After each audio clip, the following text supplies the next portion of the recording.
खबर मैनपुरी से सपा सांसद डिंपल यादव का बयान। असम के मुख्यमंत्री का मुख्य चुनाव आयुक्त ज्ञानेश कुमार को भारत रत्न देने की मांग पर सपा सांसद डिंपल यादव का बयान।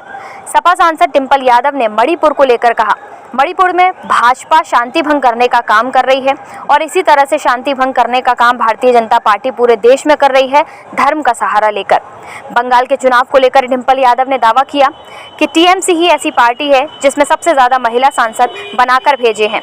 बंगाल में टीएमसी भारी बहुमत से जीतकर ममता बनर्जी मुख्यमंत्री बनने जा रहे हैं। ये प्रधान जी की तरफ से मुकुट और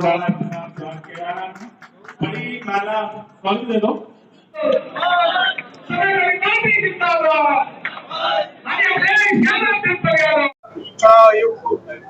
भारत रत्न देने की मांग कर रहे हैं।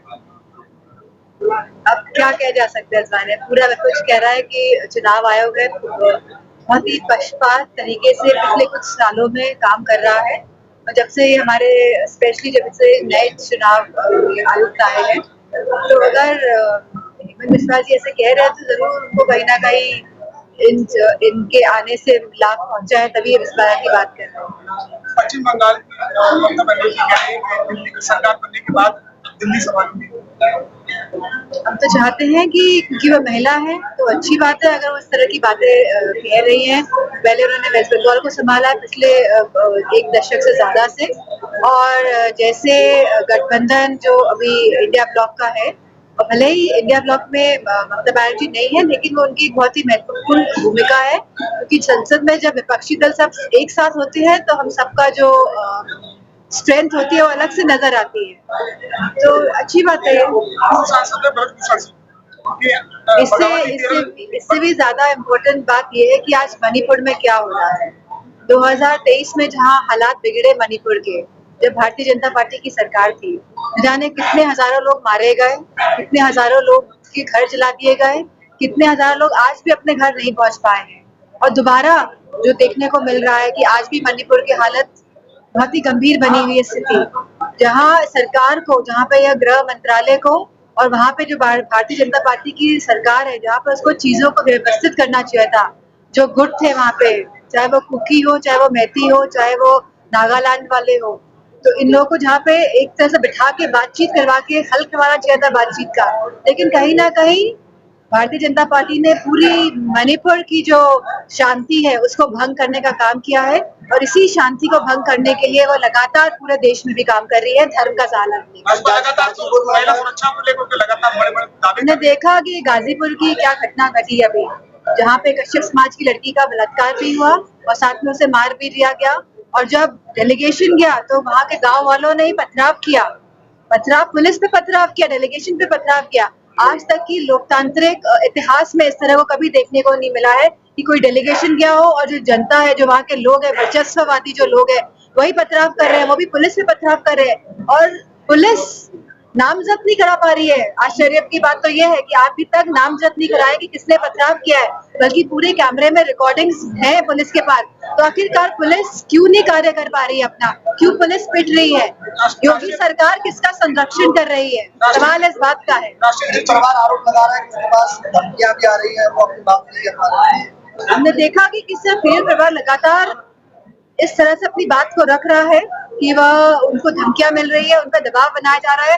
और हम गाजीपुर की बात करें, हम यहाँ पे अपने मैनपुरी की बात कर ले, किस तरह से कश्यप समाज की लड़की के साथ बलात्कार हुआ और वहाँ पे एफआईआर तक भी लिखने दी गई, बड़ी मुश्किल से एफआईआर दर्ज हुई। तो ये पूरा सिलसिला पूरे प्रदेश में चल रहा है।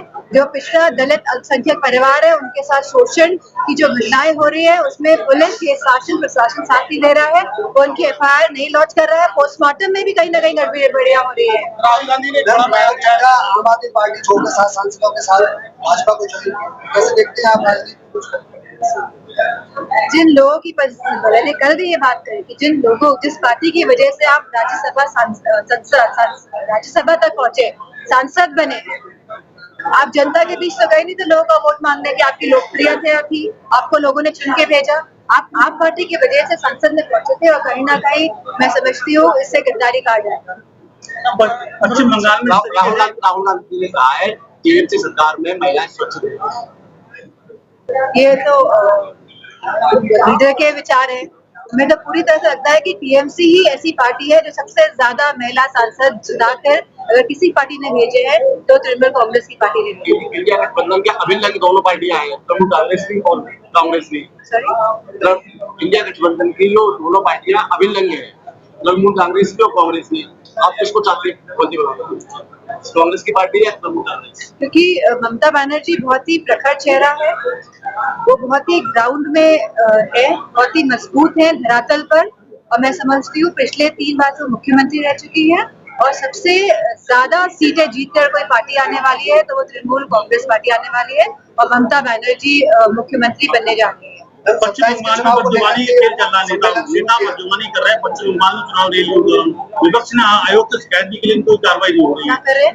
बदजुबानी कर रहे हैं।